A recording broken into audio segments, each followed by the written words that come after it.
Hi, Gaye DeRusso here. So I wanted to talk to you a little bit about horses and social behavior. A lot of people want to get a horse, right? But they don't want to get two horses because two horses is too much care, it's too expensive. Horses are herd animals, which most everybody knows, but some people don't think about what that actually means. That means the horse likes to be with other horses, he likes to touch other horses, and he likes to interact with them. Some horses are more what we call herd bound than other horses. They need those other horses to be comfortable, and some seem to be okay if they can just see the other horses, but they don't have to actually have them right next to them. So some of this depends on the horse's independence level. So when you're looking for a horse, know first of all, are you going to get two horses or just one horse? And it's from the very beginning. It's not like you get one horse and a year later you get the second horse, because again, it can affect that first horse very hard if he's alone. Think of how we've all done during this COVID. Some people are used to being alone, they've done okay. Other people have kind of lost their mind, not dealt with not seeing people and interacting with them very well. So horses are the same way. Some are going to be okay by themselves and some are not going to do very well at all.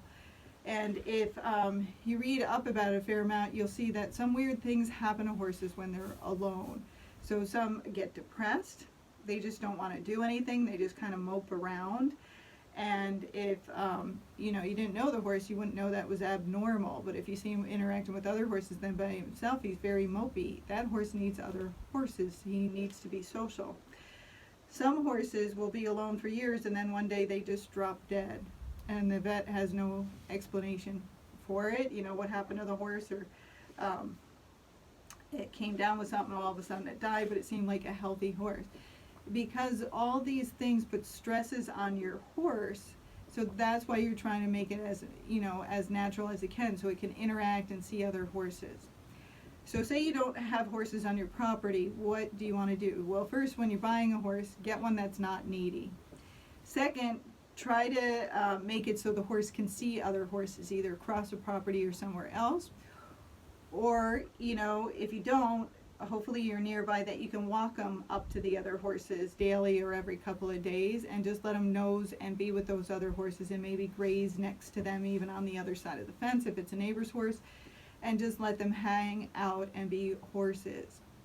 But you have to help them. If you just take them, put them in a stall by themselves,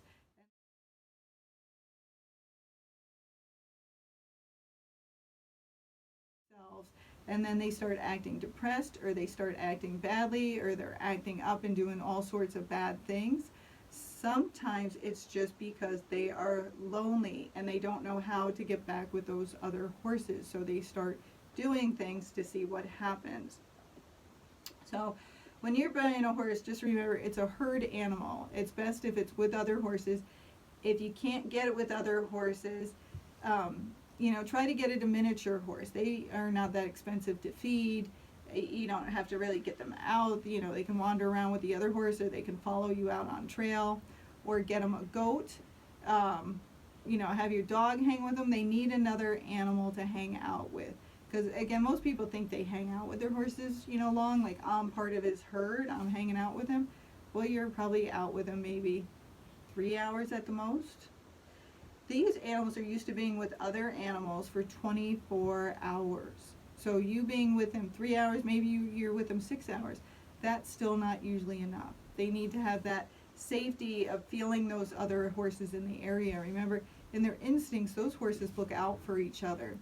Even if they're in stalls, they know that horse is on the other side of the stall. They can hear it, they can, sense it, and they can sense its energy. And they feel safety in numbers. So if he's all alone, he's not going to feel very safe, and therefore he's probably not going to rest very well. And then everything else can go downhill from that.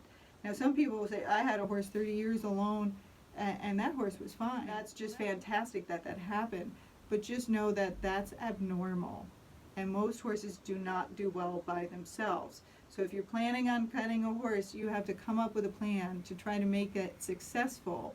So he has to see other horses, be able to touch other horses, and interact with them. If it could be on a daily basis, that's great, but if not, every couple of days to help that horse keep its sanity.